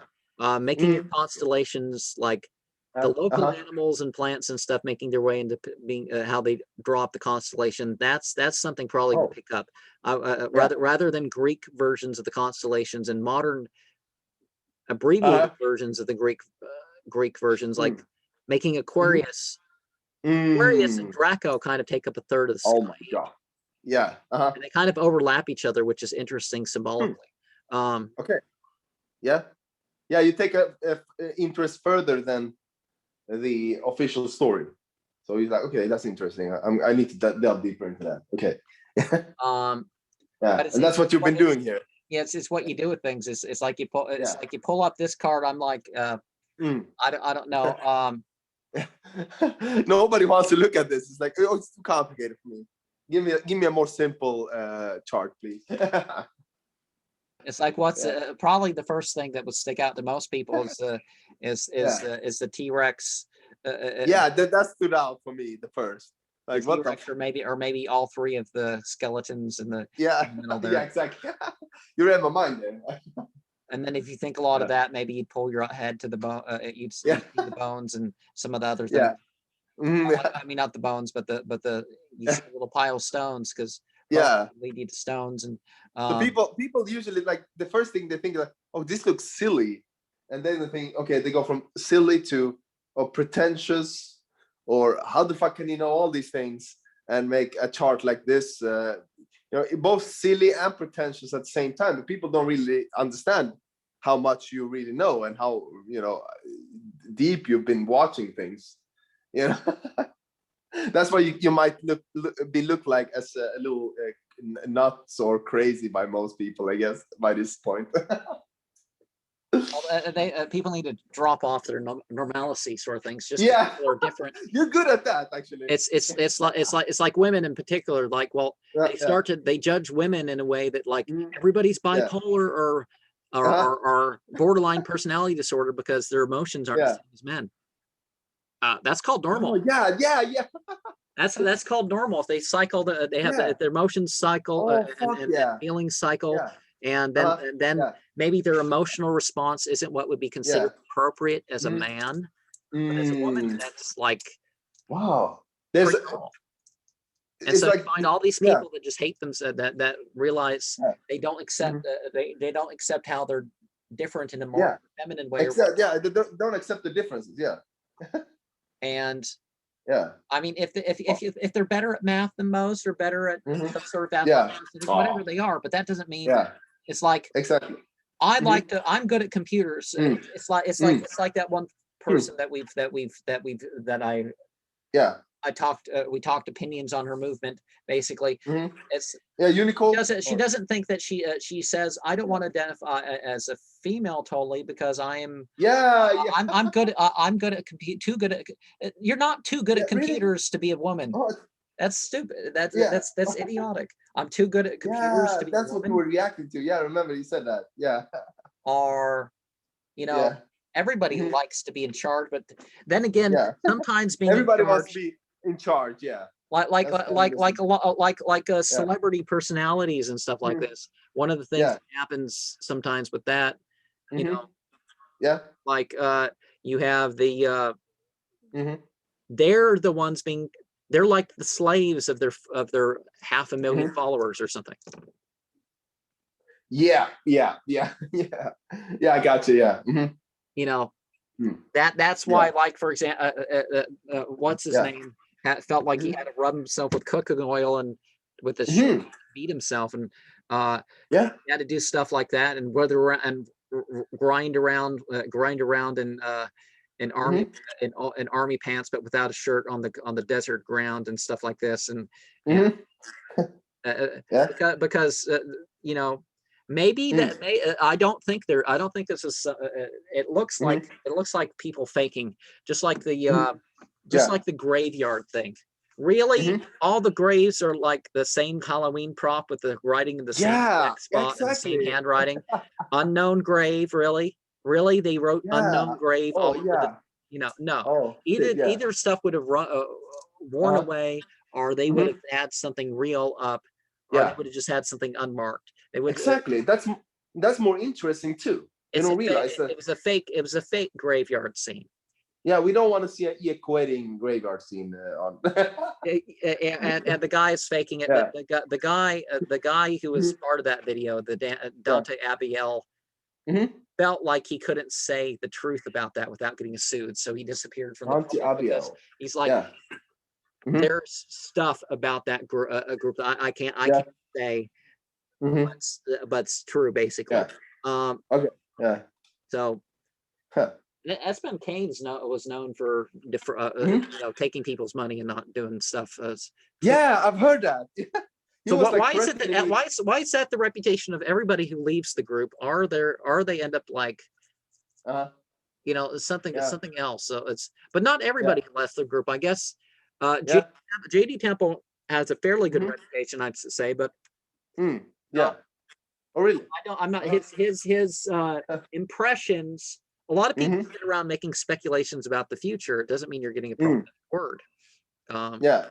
Uh-huh. But I think JD Temple's a bit more authentic. He Mhm. doesn't. Mm. He takes a few herbs and remembers some attributes and some basic. Yeah. Um, Mhm. Huh. so there is an exception Yeah. of have a Mhm. bit more authentic there too. But Yeah. the Okay. Yeah. I don't Mhm. know Yeah. yeah, you mentioned rabbits. What do rabbits mean? What do rabbits and hares and stuff like that mean to you? As a symbol? Oh, it's funny because I called Thomas Di Leva is like the Swedish hippie singer, the most famous. He did a song like "The Man in Black, hiding every track." The Man in Black, and he's done like other songs in Swedish most. I was on his show actually, and I asked him just for fun. I called in and said, "I have 3 brown rabbits that follow me everywhere, or hares. What do they mean?" And he said, "The message is hare in Sanskrit means hare. That means the complete love force in the universe. So you have 3 of those following you everywhere. You're lucky." Yeah, but I don't know Well, what they mean to that's me. actually an interesting thing when you look at Yeah. Aramea and Sanskrit. You kind of have the same. Yeah. Really? You have Oh. kind of have the same meaning for the word as in Sanskrit. You have like Yeah. in Aramea you have the mountain or the prominence. So the prominence Okay. going out, and Yeah. in Sanskrit you have the Mhm. you have the Yeah. potency, the Mhm. the Hmm. expression of, you could say, Yeah. or the Mhm. power of, and Yeah. in ancient Egyptian you have Oh. Horus, Yeah. and Horus is the personality, Okay. Yeah. Uh-huh. the personality, the face of her or something. Yeah. But it's a force behind it, like a symbol or force. Yeah. Yeah. Yeah. I think I get you. Yeah. Mm. Yeah. That's how the language of Sanskrit is like kind of categorized. Yeah. Hmm. And I like the idea how universal Yeah. it is, the hand down in the corner, and the other set of Yeah. hands regarding the world. Universality. Yeah, I like that too. Yeah. But really, it's fun. Mhm. It's funny. Like in my country, the most Yeah. organizations aren't Christian. They're not? My country is like the biggest. My country's like still Christianity's the #1 faith type in this country, but they're not. Oh yeah. Yeah, exactly. Yeah. It's in recent years, like most of the charities have been done by Muslims in my country. What is it? The most Muslim charities, or? Yeah, because they don't just pay for buildings and priest salaries. They give food. They give food to the poor without condition. They give, they help people with they pay electric bills, and they are or help repair a house or something like that. So they do the real practical. They do the real practical, direct stuff. That's sort of universal. Throughout different times and places, the money and all that stuff can change its conditions, but giving people basic food that everybody can eat, like the main charities are in that regard. A person's not, if you're getting animals that were treated right, they're not allergenic. So if the animal was raised right and not given drugs and not all put through fear and stuff, this is meat that anybody can eat. Okay. Yeah. If it's been given a bunch of drugs and stuff, no. Yeah. I've talked about the one group and how that one guy, is like, I can't eat white bread, chicken or cheese, or I'm going to have. Well, it's not the chicken, so he can't have antibiotics. He can't have and processed food.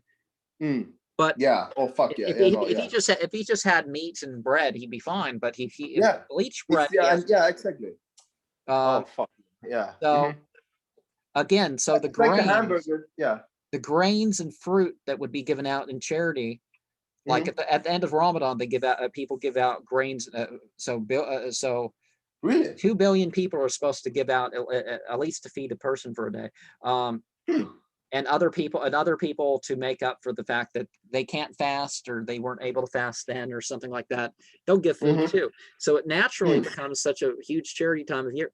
Christmas, people go into debt and all that. So people think that Christmas is the top. But then again, it's not really charity to feel like you're obligated and all this stuff. And Yeah. Huh. oh, and what do you have? Yeah. Exactly. What else that I forgot? So you mean like the Muslim charities are more authentic in a way, or they're basically they're need addressing oriented? needs that they're not just built that Yeah. they don't have the obligation to pay a tithing and that goes to the Oh building yeah. leader. Oh yeah. Yeah. Their Yeah, exactly. obligations to charity are entirely for the poor. Wow. Yeah. So they're better. Yeah. If you're not giving the food, the poor Yeah. meat to eat, if you're not paying their needs, if you're not giving them fruit and grains to eat. Yeah. Wow. Really? This is where the obligatory charity goes. It's entirely towards the needs of the poor. Obligatory charity. There's voluntary stuff. Yeah, they will publish books and they will build buildings and stuff. But the obligations are just the needs of the poor. So all the stuff they do on that end is extra, and there's a lot of that stuff's done extra. Okay. City after city, millions of dollars have been spent for buildings, but the same city will have $10 million have been spent towards taking care of the poor. So really, wow. When there was a refugee camp crisis back several years ago, the Tampa Bay did even more than the LDS Church, and the LDS Church is like a national international organization, and then the Catholics are a big charity, but even they are swamped by like Islamic Relief USA and the God Foundation are really the top charities. It's kind of it's interesting. It's interesting that a minority people in a country is dominating the charity scene. Yeah, that's very I wonder how that could have been. But if they're also told don't knock it off with all the elective insurances and other gamblings and just help your neighbors out, because when you help your neighbors out, the need for that goes away. And guess what's happening in my country? Things are getting out of control. You can't expect the insurance companies to pay out anymore, whether it's life insurance or house insurance. Oh, it bites back at them. So the people are putting out the money, and these insurance companies may not even give them what they were going to give in the first place anyway. Oh, wow. Yeah. Oh wow. But right above, almost like it's whispering in the ear of Tyrannosaurus Rex is the Oracle at Delphi. You're familiar with? Yeah, I can see that one. So the Oracle of Delphi. You don't have to get high on the gas. Probably just. You can use a triangle of art and do or whatever, and get your message that's coming through you and obviously the Oracle of Delphi. You know what their strength was? No. They were right there. They were all the top officials were at least having envoys sent to the oracles of Delphi. Okay. So they had a better than just random chance guess at, this person's coming to see you. And here's what's going on. So they would say something. So they come up with a poem. Maybe they try to get some spiritual guidance. Maybe there would be real divination, but it was divination based on knowledge. And that's what a person. And psychedelics. I don't know. Like this thing is a tower card. Like this whole thing is like this. Don't you think this whole graphic that we got here is like one big old tower card. Because you got the breakdown and the build up, and you got the light coming in. You got the light coming in through analysis. You got the Mhm. light coming in through a message, Mhm. both straight up words and, Mhm. symbolic, sort of stuff. Mhm. Hmm. And in the tower, I Mhm. guess you'd store stuff for the future too. So Mm. Oh yeah. Yeah, yeah. That makes sense, I guess. Mm-hmm. Like, did you, when you did this chart, did you did you have the tarot card in mind? I didn't really have the Or tarot card in mind. I just had the themes in okay, mind. all right, cool. So this tower card Mhm. that's going to mark this series is going to be Yeah, the Druid Craft tarot deck. Oh yeah. Did you order this tarot deck recently, or? this is the one that, like, last October or something, I was writing up a thing about. Okay. Last October, did you? Okay. So you had the tarot card for like a couple of months at least already. Well, it's been months since since I've written the thing. It's been several months since I wrote the series, but I haven't done any videos for it. Yeah, exactly. So, but and so that's sort of what comes next. But we're at the peak of light. So the peak of to think of this in terms of the season, the peak of, well, actually, the two tarot cards, I've talked about my tarot calendar in general, but so typically I'd have the devil and the sun as the cards. okay. But here is the the peak of light. So the peak of light overwhelms, and you realize that flesh and that blood's not it. But then again, you have to use that. So when all this exactly over, you either you use what's there. You're not imprisoned anymore by matter. Yeah.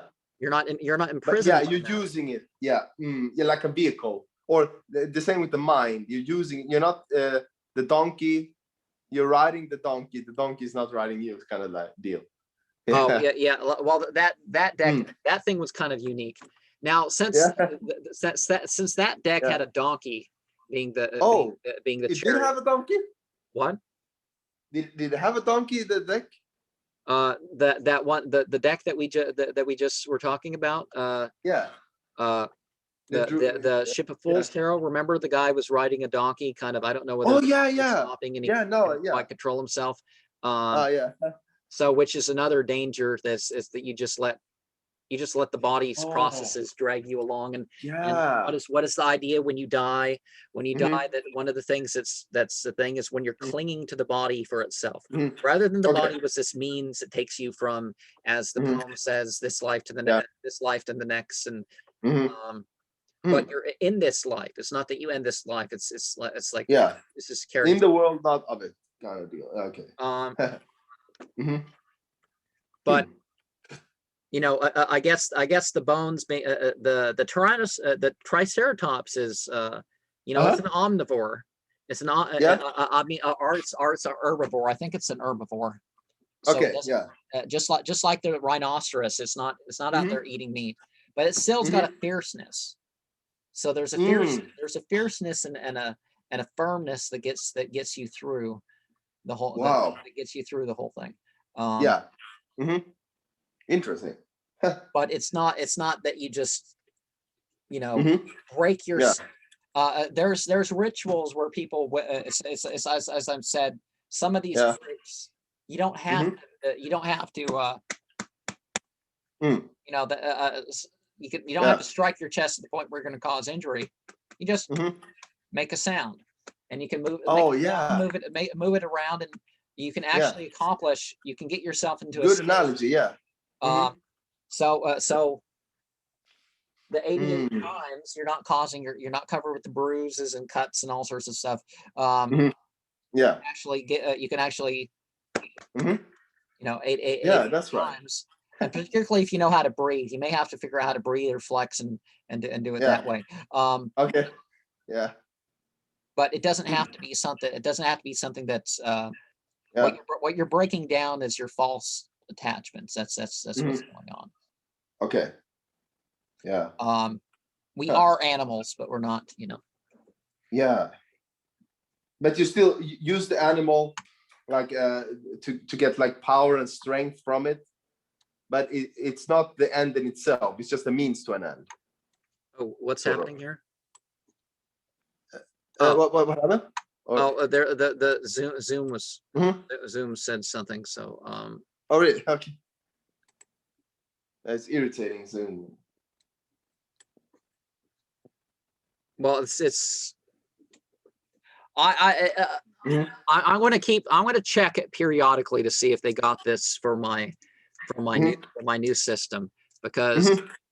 Yeah. I have that thing set up Yeah. so I can Mm. so the background and everything so Okay. Yeah. so I can sit in front of my graphic and my Mhm. graphics and Yeah. do my stuff that way. All right. Yeah. So any Mhm. closing thought? All right. Well, we sure covered a lot of topics in this session here.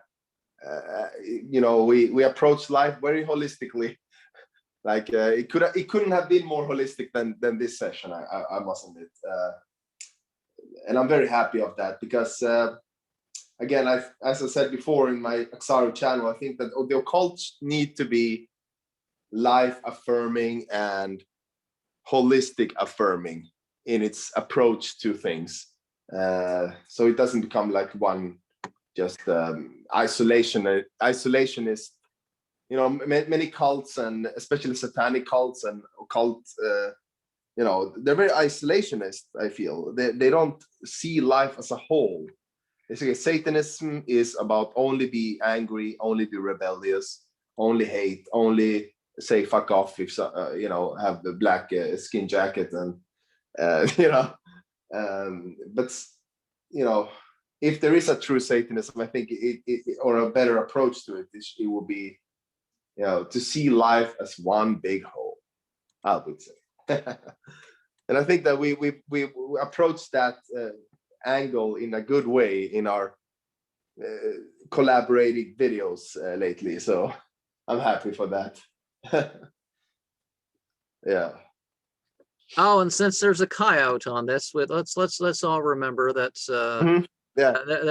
let's all remember the very simple fact that don't wake, if you find one sleeping, don't wake it up. Yeah. Okay. Do not wake the sleeping coyote. Okay. I got you. Yeah. Yeah, I remember that. Like, and like wolves too. The wolves are probably you know, if there's a wolf about, it's probably going to be even more angry at you if you come waking the thing up. Oh, okay, yeah.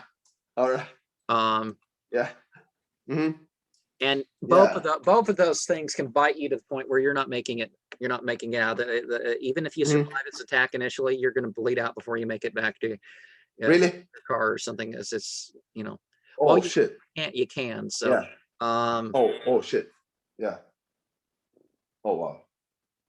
Yeah. But yeah, there's yeah. There's more to summer than shallow petty love and shallow petty showy office. Yeah, there is romanticism. And you know, and the Lucifer principle is, it's not just some I am the new Jesus, worship me instead, and oh, look at me and all this stuff. Forget a lot of the conservative stuff that one hears. The real prophet. Yeah, exactly. No matter what type of the prophets you're talking about. I mean the real spiritually gifted people, not the person that I had. You know, what's that? Suicidal tendencies. You don't know about that band, do you? No. They had a song, "Send Me Your Money." So I was in prayer and meditation last night. I was smoking red light.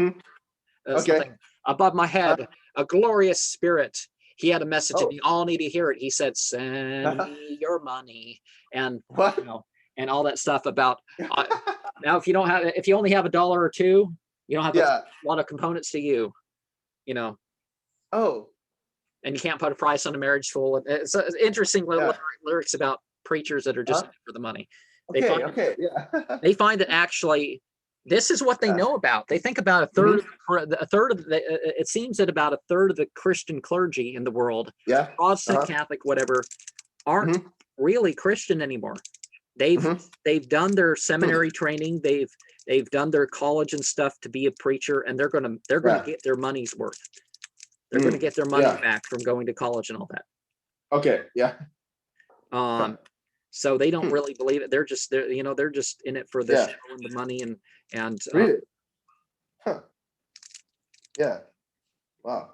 But yeah, so the person who will do the path, who will share what they're going to share, who will do their path for themselves.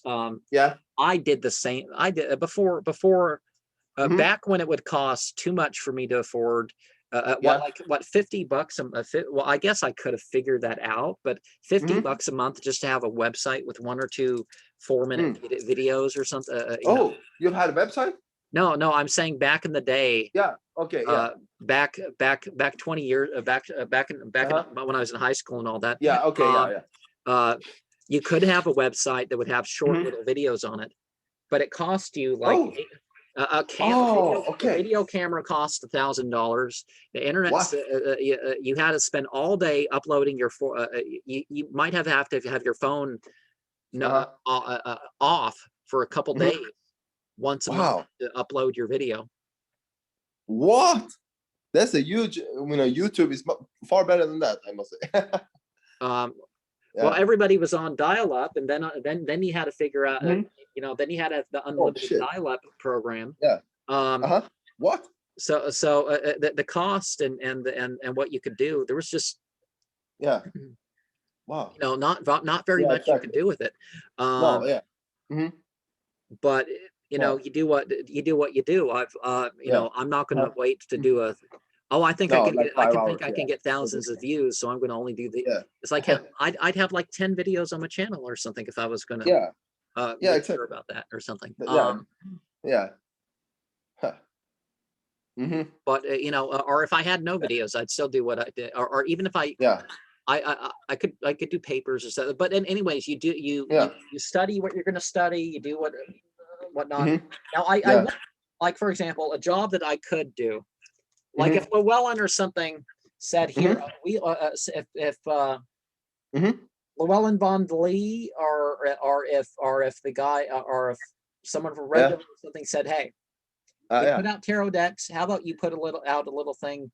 How about you write articles in our quarterly and write a little series of poems about every deck that we put out? And I'm like, oh, I could do.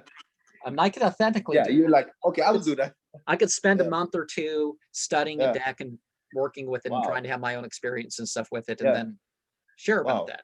If I know you're right, but shuffle a deck of cards. I'll tell fake telling somebody's future, because I know I'm not really telling somebody's future. I have dreams, and even some stuff comes true. You don't really know quite the future in such clear terms as people think you do when you have dreams. Yeah, exactly.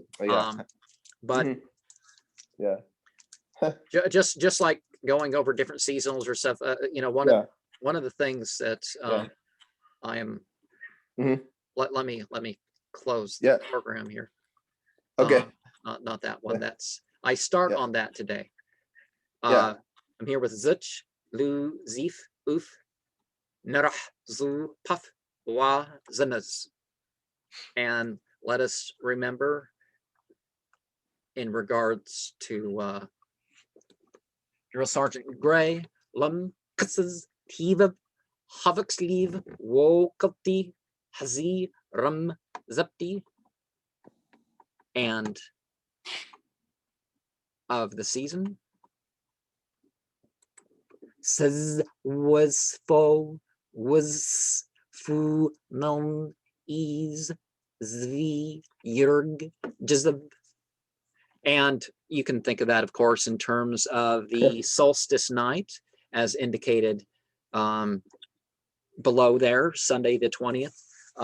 Or you could think, starting at the sunset. Or you can think of the 8th of the year to follow that, or just that night and the following day, whatever the chant, Mhm. particularly regarding that, or if it's not during that time, going back and thinking about something. That's what I've thought about with that. Just like something that you haven't seen in person, but we have. I don't. Thoran Speak. Was that where it was? The eclipse chant. But